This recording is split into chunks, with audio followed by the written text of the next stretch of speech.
What is going on, everybody? We are back with our team reviews. We are down to the final two teams. The Tennessee Titans, in case you're wondering, are the second to last team alphabetically. If you go, by the location first. Tennessee Titans, Dad. I'm kind of thinking they're going to win the division. I don't know how you feel. Everyone's on Jacksonville. I'm kind of thinking, Tennessee's they're going to go for it, rinse and repeat what they've been doing the last few years. I don't know how you feel about them, but I'm kind of thinking they could surprise some people this year. Yeah, I'm not sure if I'd crown them as a division. I know. Just I like their coach. I like Yeah, Mike Vrabel, and he seems, no matter who's playing on that team, he always has them ready to play. And they always play a physical brand of football, offensively and defensively. I always like their old school approach, run first type stuff. So I think they'll be there. I think you can't discount them. You know, everybody thinks Ryan Tannehill maybe washed up or something like that, but I think in the long run they'll be a tough customer there, in their yeah, division. So yeah. I agree with you. I mean, I think about last year, and obviously it wasn't very. They weren't very good. The division winner was 9-8 Jacksonville, but it came down to that last game, Tennessee Jacksonville. Tennessee had Joshua Dobbs, and they barely lost. It was 20-16. It was a very close game. They were winning basically until the fourth quarter, and so I don't know. I just think this team, like you said, good coach, they're going to put together a good defense. They kind of rinse and repeat, and kind of what's made them successful since Tannehill's kind of come over from Miami. So yeah, we'll get into it. We're looking at it from the fantasy point of view. Half PPR is what are all of our projections and ADP and average points and all that. Redraft football mostly, and we'll throw in other stuff as well. Starting off with that quarterback position, Ryan Tannehill.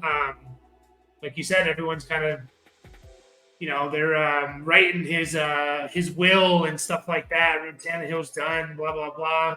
Currently being drafted as the QB 30, which is kind of crazy. Just 2 years ago, well, in 2020, if you consider that 2 years ago, but I guess 3 years ago. 2020, he was the QB7. He averaged almost 22 points a game, which wow, is really good. yeah, 2021, he was the QB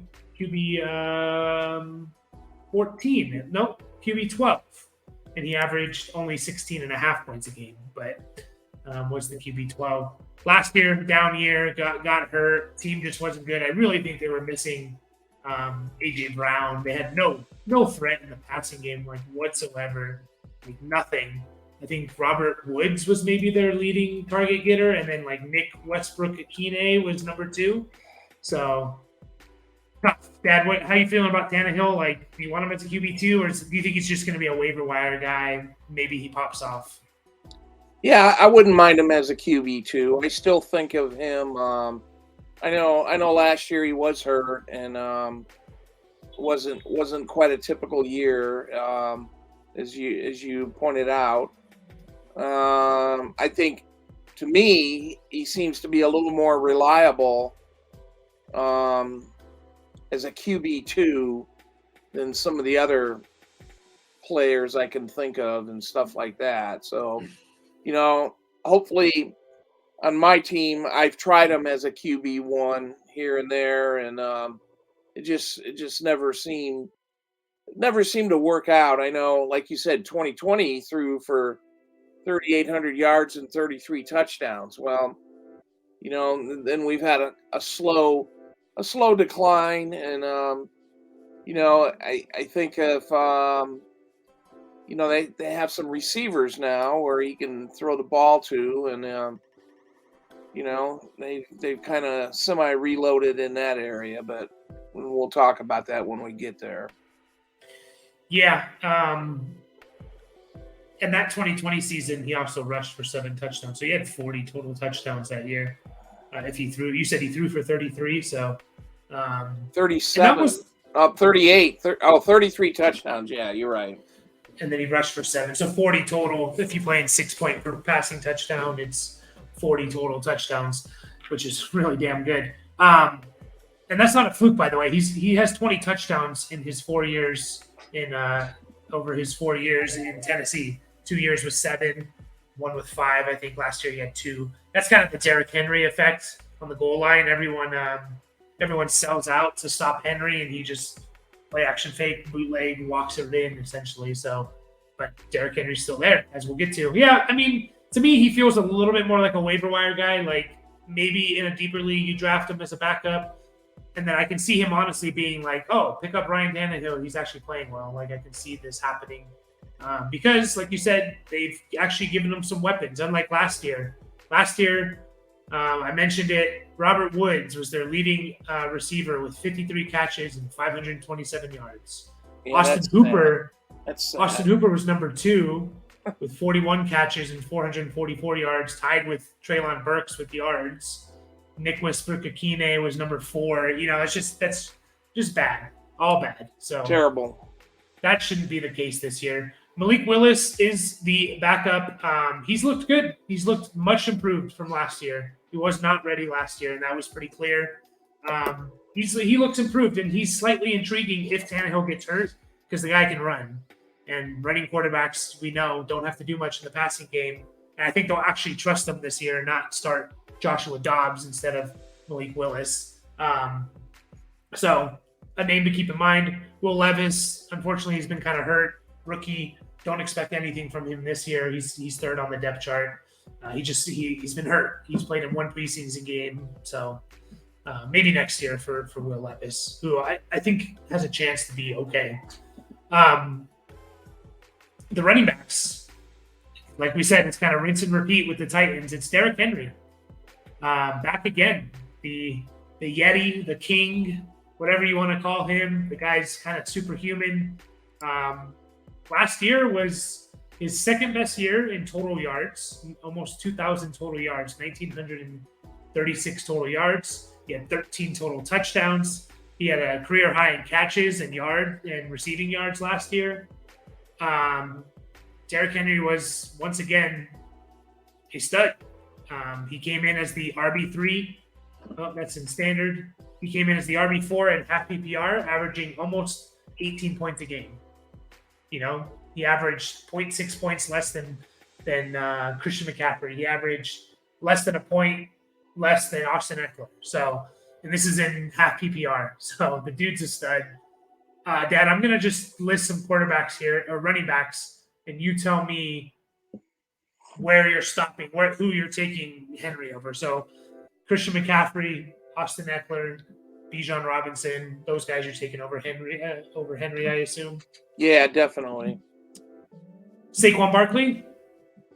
No, I'd probably stick with Saquon because he's more involved with the passing game. Yep. Nick Chubb.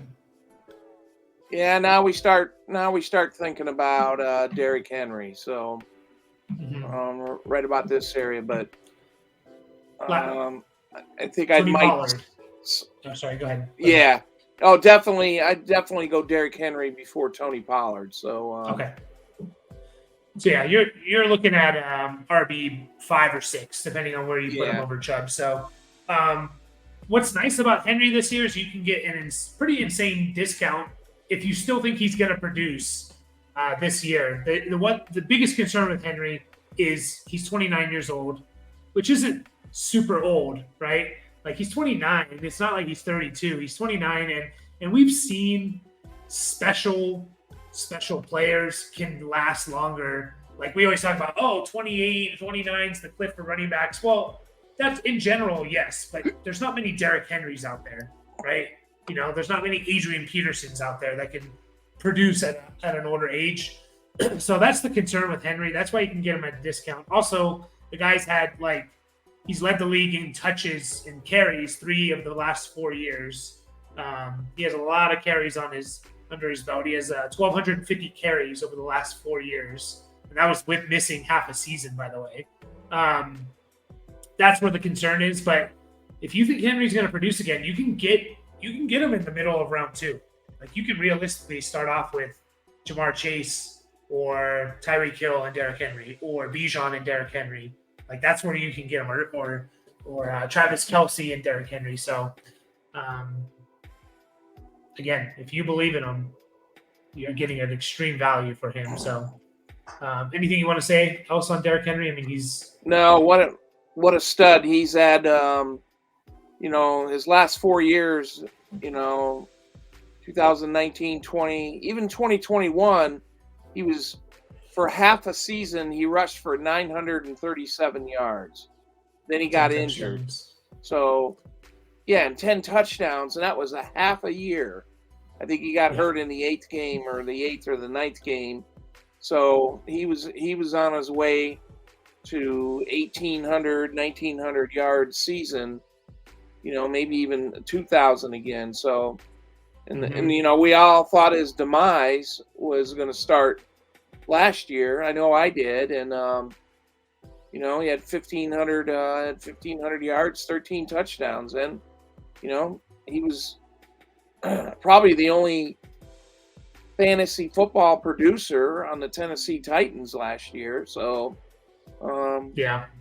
let's hope we get another year out of him. He's pretty special. He is.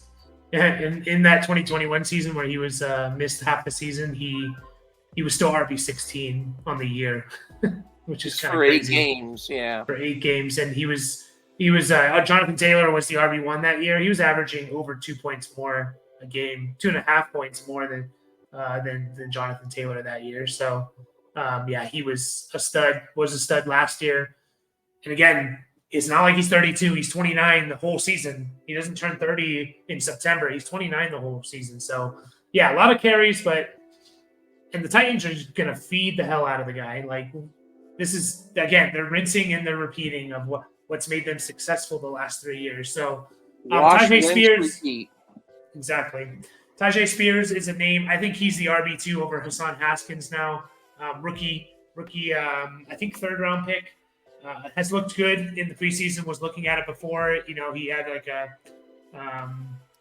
pretty good 7 carries for 57 yards in the second preseason game. I think like 6 for 36 in his first one. So I think he's draftable. I know you don't like this word. I would potentially handcuff him to Henry just because Henry gets so many carries. The opportunity for him to get hurt is much higher than any other top running back you're taking.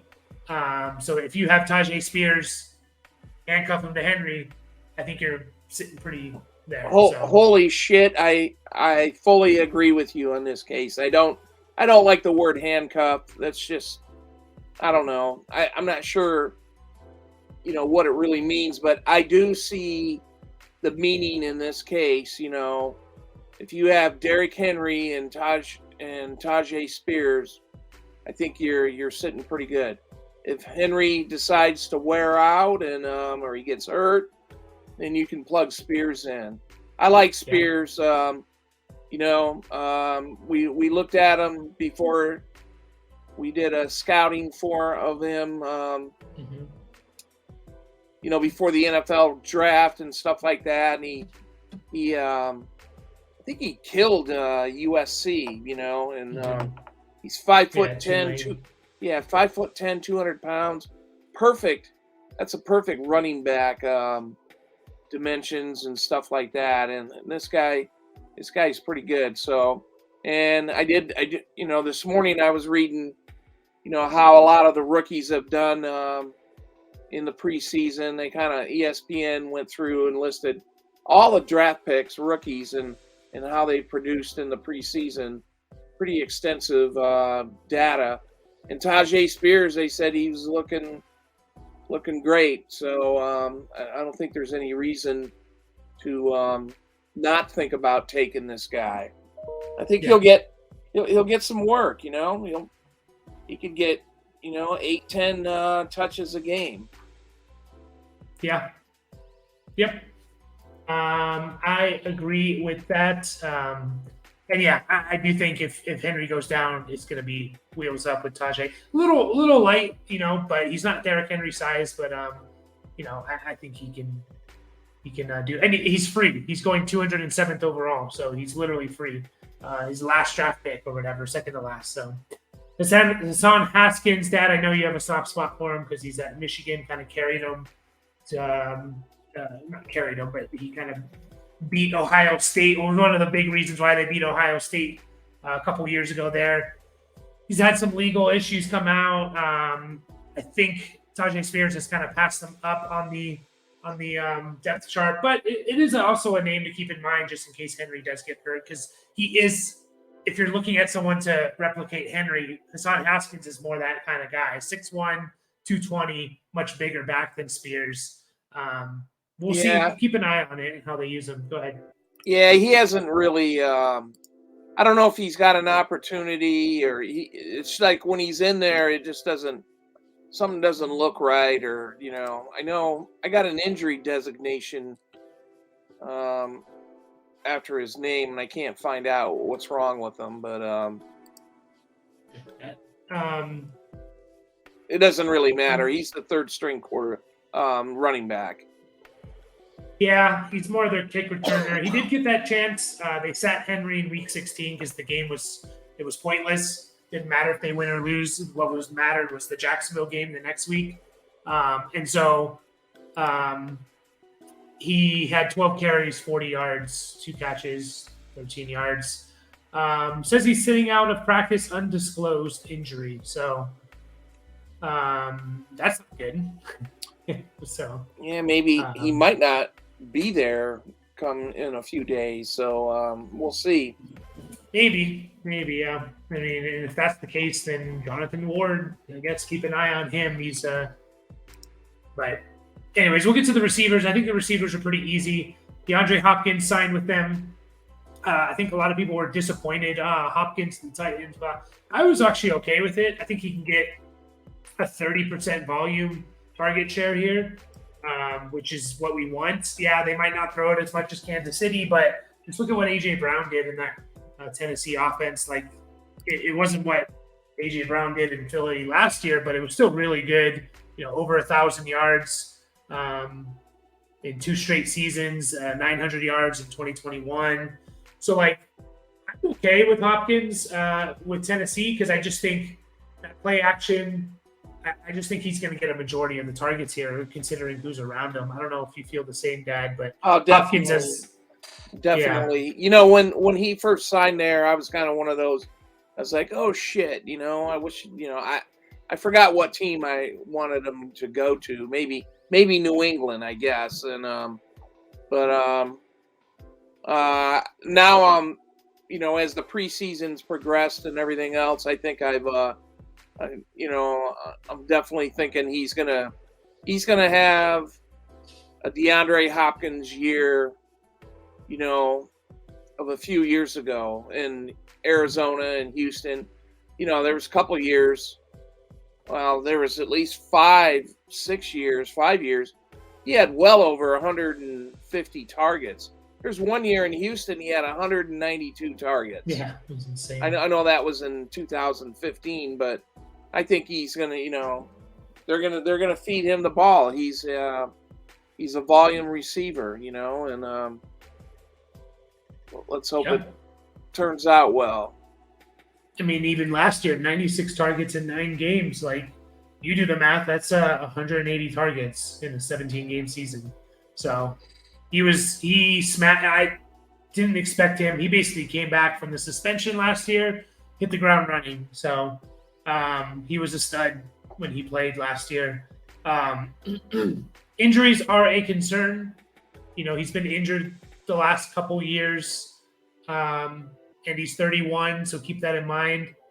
But I'm not worried if he's healthy. I'm not worried about him, just falling off a cliff. Again, special players can play a little bit later in their careers. I've referenced this a few times. Larry Fitzgerald led the league in catches when he was 33 years old or something. These guys that are just special can definitely, keep producing. And I think Hopkins is one of those players. he's being drafted in the 5th round. To me, that's like prime spot right there. Like he could be like your wide receiver 3, or even 4 if you only take one running back, right? Like, give me that all day. I'll take Hopkins as my wide receiver 3 for sure. Hall of Famer, Dad, or Hall of Very Good? Yeah, he's getting close to the Hall of Fame list. I think he's better than very good. So Yeah. I mean, he's could have a realistic chance of catching 1,000 balls. He's at 150 away, so no, we'll see. We will see. Treylon Burks,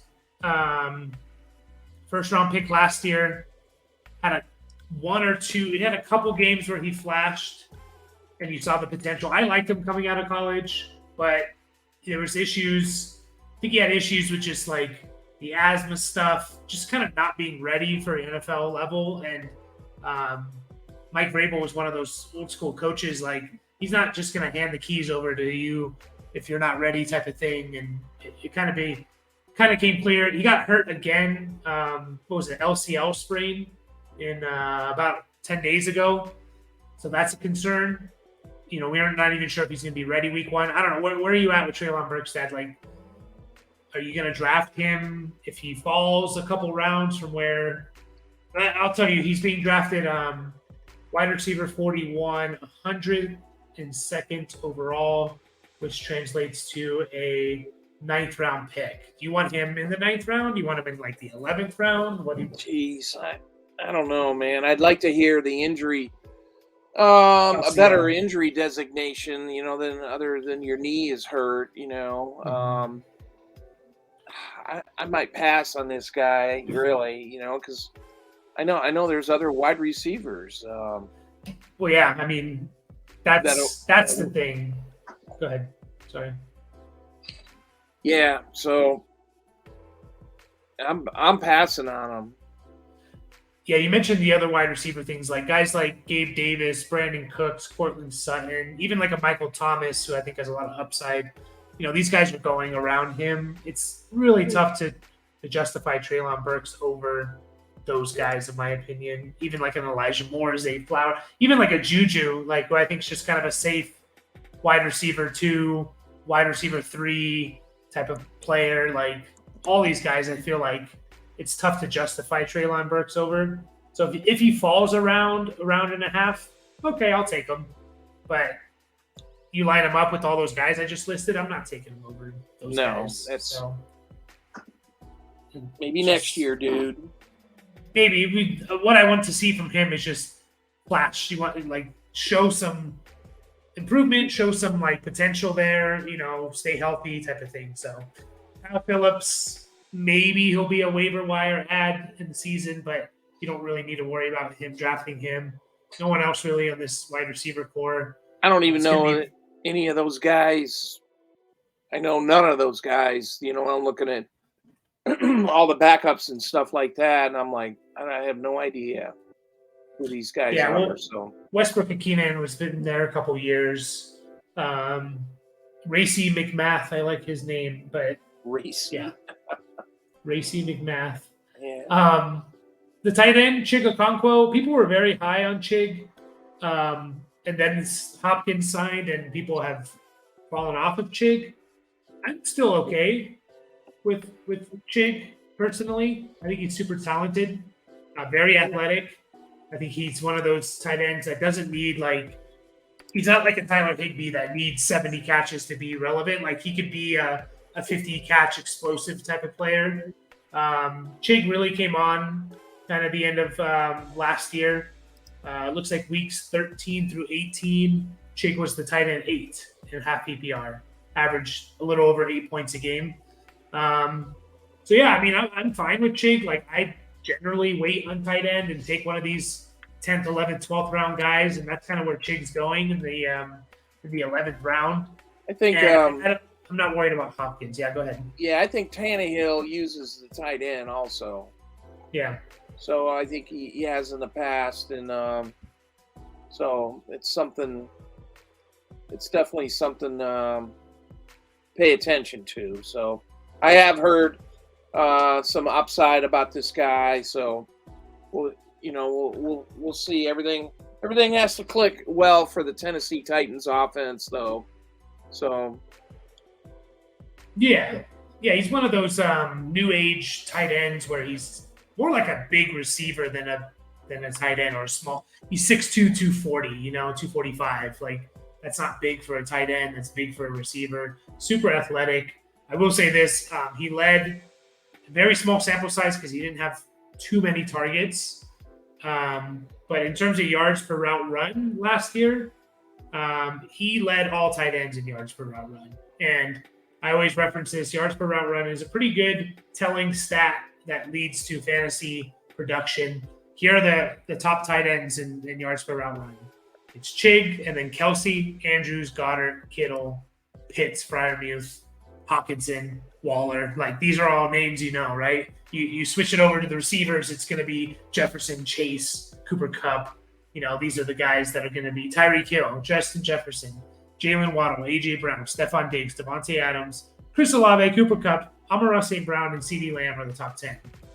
Where are all those guys being drafted in the first or second round? So very small sample size for sure because he only had 46 targets, 32 catches. He didn't run a whole lot of routes necessarily. I just think he could be a solid, explosive player. He could be fantasy relevant with like a 50 catch season. So I'm fine with taking Chig still, even with Hopkins there. Definitely should be drafted either as a starter or as like your tight end too. So Titans are pretty easy, I'd say, Dad. Anything else you want to say? Like I said, like I said, everything's kind of have to go correctly. Derrick Henry, the running game, Tannehill. Not too many injuries to overcome. I know their offensive line had some questions. I know it was a problem last year. I know they drafted a guy out of Northwestern pretty high, and they got a free agent or two.